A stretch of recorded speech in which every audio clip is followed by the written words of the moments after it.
The Calrathian delegation materialized in the Sol system, expecting ceremony. What they found instead was silence punctuated by the steady pulse of targeting lasers. Jennifer Chen stood in the command deck of the Wraith, her reflection ghosting across the transparent aluminum viewport. Behind her, holographic displays painted the darkness with tactical data, enemy positions, weapons trajectories, probability matrices shifting like digital sand. She didn't need to look at them. After 6 years of asymmetric warfare, the numbers lived in her blood. "They're hailing again," Kevin reported from the communications station.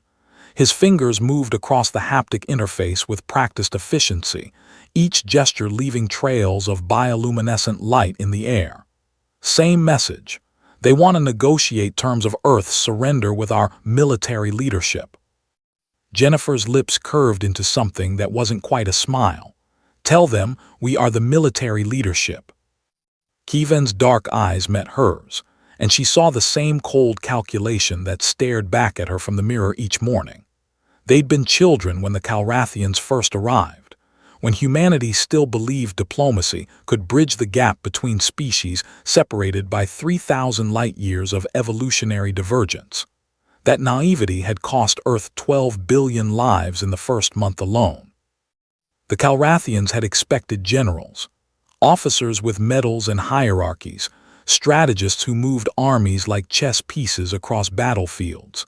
They'd come prepared for conventional warfare, for orbital bombardments answered with planetary shields, for fleet engagements decided by tonnage and firepower. Earth had sent something else entirely. "Transmission sent," Kevin said. "They're not going to like it." "Good." Jennifer pulled up the tactical overlay, her neural interface flooding her visual cortex with data. The Calrathian flagship, the Vexnarok, hung in space like a monument to imperial arrogance. 3 kilometers of hardened titanium carbide hull, plasma batteries capable of glassing continents, and enough shielding to withstand a close proximity nuclear detonation. It was beautiful in the way a guillotine was beautiful. It was also about to die. "Ghost protocol in 3 minutes, she announced. The bridge crew, all 17 of them, most under 25, responded with silent acknowledgement. No salutes, no military formality, just the quiet competence of survivors who'd learned to fight in the ruins of their civilization. The Wraith was humanity's answer to Calrathian superiority. Not larger, not more powerful, but fundamentally incomprehensible to an enemy that thought in terms of honor and direct confrontation. The ship was small, barely 300 meters, its hull constructed from metamaterial that could shift its electromagnetic signature across the spectrum. To sensors, it could appear as anything from cosmic debris to a harmless cargo hauler. To its crew, it was a scalpel wielded by a surgeon who'd forgotten the meaning of mercy. "Kevin, status on the payload." He consulted his display, neural implants processing data faster than his conscious mind could articulate. "Nanite swarm is fully dispersed throughout their ventilation system.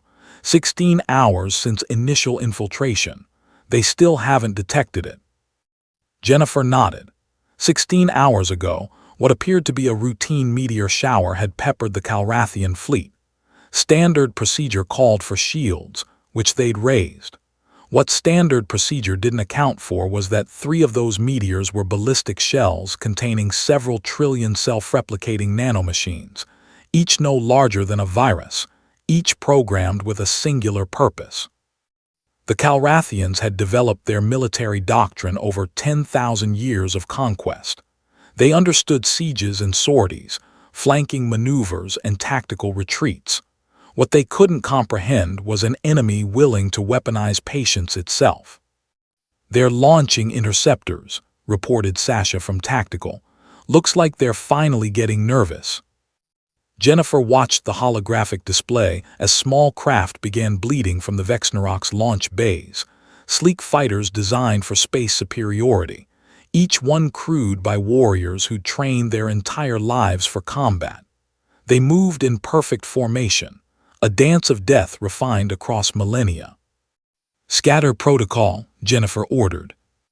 The Wraith shuddered as it released its own payload, not weapons but decoys. Hundreds of them, each broadcasting false signatures, each programmed with evasive maneuvers sophisticated enough to pass for human piloting. The Calrathian fighters broke formation, pursuing ghosts. 1 minute to ghost protocol activation, Kevin announced. His voice remained level, but Jennifer caught the slight tension in his jaw. They'd rehearsed this scenario in simulation 1,000 times. But simulations didn't account for the weight of genocide, for the knowledge that what they were about to do would redefine the boundaries of warfare for every species watching from the darkness between stars. The Calrathians had come to Sol with 47 warships. Earth's desperate defense had destroyed 19 of them in the first week, sacrificing every remaining military vessel in the process. The survivors had regrouped, certain that humanity's final gasp had exhausted itself. They'd been half right. Humanity's military was gone. What remained was something else. The children who'd grown up in refugee ships and underground bunkers, who'd studied their enemy with the obsessive focus of those who knew extinction was the alternative to victory. They'd learned Calrathian biology, psychology, technology. They'd learned to think not like soldiers but like viruses. Ghost protocol active in 10 seconds. Jennifer closed her eyes, feeling the weight of billions of dead pressing against her consciousness. Her parents had died in Beijing when the first bombardment turned the city to glass. Kevin had watched his entire family suffocate when the Calrathians decompressed the Titan colony. Everyone on the Wraith carried similar scars, wounds that had calcified into something harder than diamond, colder than interstellar void. 5 seconds. The Calrathians had expected generals who would surrender when defeat became inevitable. They'd expected negotiations, prisoner exchanges, perhaps even integration into their empire as a client species. 3 seconds. What they'd gotten instead were killers who understood that survival trumped honor, that victory written in the enemy's extinction was the only acceptable outcome. Activation. Throughout the Vexnarok and the 27 ships accompanying it, 16 trillion nanomachines simultaneously executed their programming. Each one had spent 16 hours infiltrating critical systems, bypassing security through sheer microscopic persistence. Now they moved in concert, a distributed intelligence with a singular goal. The Calrathian flagship's reactor didn't explode. That would have been too quick, too merciful. Instead, the nanites carefully dismantled the magnetic containment from the inside, releasing plasma in controlled bursts that carved through internal bulkheads like surgical incisions. Life support failed first, then gravity, then structural integrity. On the Wraith's viewscreen, Jennifer watched the Vexnarok come apart in slow motion, its hull peeling open like a flower blooming in reverse. She didn't look away. She owed the dead that much to witness what was done in their name. All primary targets compromised, Kevin reported. 28 ships disabled or destroyed. Casualty estimates. He paused, and Jennifer saw something flicker behind his eyes, not regret, but acknowledgement of the line they'd crossed. Approximately 40,000 Calrathian personnel. 40,000 deaths to answer for 12 billion. The mathematics of genocide didn't balance. The communications array crackled to life, and the face of a Calrathian admiral filled the screen, all chitinous plates and compound eyes, a biology so alien that empathy became an act of imagination rather than instinct. The translator converted his clicks and whistles into flat, emotionless text. You are children. This is not warfare. This is murder.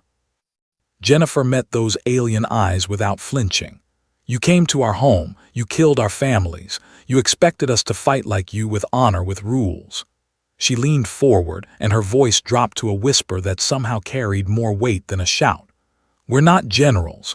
We're what you made us. We're the last generation of Earth, and we will see you extinct before we let our species die. The Admiral's mandibles trembled, fear or rage. She couldn't tell and didn't care. Your fleet is crippled, Kievan added, pulling up tactical data and broadcasting it to the Calrathian ships. We have seeded nanite packages throughout your hulls. They're currently dormant, but we can activate them at will. You have one choice. Leave Sol system immediately and broadcast to your empire that Earth is forbidden territory. Any future incursion will be met with the same response. And if we refuse? Jennifer's smile was all teeth and no warmth. Then you'll discover that what we did today was mercy. The transmission cut off. For 63 seconds, the Calrathian fleet hung in space, weapons charging but not firing, caught between pride and pragmatism. Then, one by one, their faster-than-light drives activated, tearing holes in spacetime as they fled. The bridge of the Wraith remained silent. No cheers, no celebration. Victory tasted like ash and copper, necessary, achieved, but nothing to take pride in. Set course for Mars colony, Jennifer finally said, and prepare a comprehensive report for the Council. They'll want to know what we've become. Kievan turned from his station, and in his eyes Jennifer saw the reflection of her own transformation. They'd started this war as children dreaming of stars and peace. They ended it as something else, weapons forged from necessity, effective because they'd abandoned everything that made warfare honorable.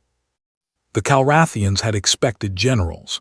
Earth had sent killers instead, and in the cold equation of survival, that difference had meant everything. As the Wraith turned toward the red planet, Jennifer stared at the debris field spreading across the viewport, the corpses of ships, the frozen bodies of alien warriors, the proof that humanity could be just as monstrous as any empire when pushed to the brink. They had won, but watching the carnage drift past, she wondered if the species that emerged from this war would still recognize itself as human, or if something essential had been cauterized away in the fires of genocide. The stars offered no answer, only their ancient, indifferent light.